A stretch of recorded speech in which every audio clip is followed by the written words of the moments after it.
அஸ்ஸலாமு அலைக்கும். 2 பக்கமும் பெரிய மலை, நடுவுல போற அழகான ரோடு. இந்த ரோடு கூட்டிட்டு போய் விடக்கூடிய ஒரு அழகான ஸ்பாட். இதெல்லாம் தாங்க இன்னைக்கு வீடியோல பார்க்க போறோம். நான் இதுக்கு முன்னாடி வீடியோஸ்லலாம் நான் மஸ்கட்டுக்கு ஒரு 1 மந்த் ட்ரிப் போயிருந்தோம் அப்படின்னு சொல்லியிருப்பேன்.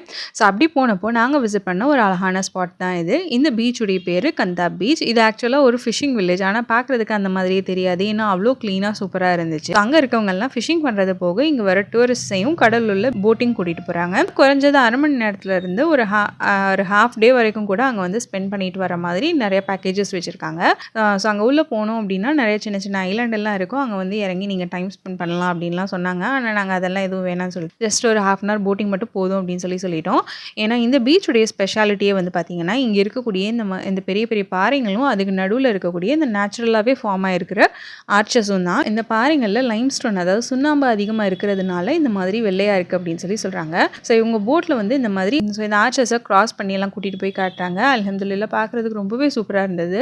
ஒரு நல்ல டிஃப்ரெண்ட்டான எக்ஸ்பீரியன்ஸாகவும் இருந்தது. நீங்கள் மஸ்கட்டில் இருக்கீங்க அப்படின்னா கண்டிப்பாக இந்த பிளேஸ் எல்லாம் விசிட் பண்ணி பாருங்கள். உங்களுக்கு இன்ஷால்லா ஃபியூச்சரில் போகிற பிளான்ஸ் இருந்தது அப்படின்னாலும் கண்டிப்பாக இந்த ஸ்பாட் எல்லாம் மிஸ் பண்ணிடாதீங்க. உங்களுக்கு என்னோட வீடியோஸ் பிடிச்சிருந்ததுன்னா லைக், ஷேர் அண்ட் சப்ஸ்கிரைப் பண்ணிக்கோங்க. நெக்ஸ்ட் வீடியோவில் மீட் பண்ணலாம். Take care, by.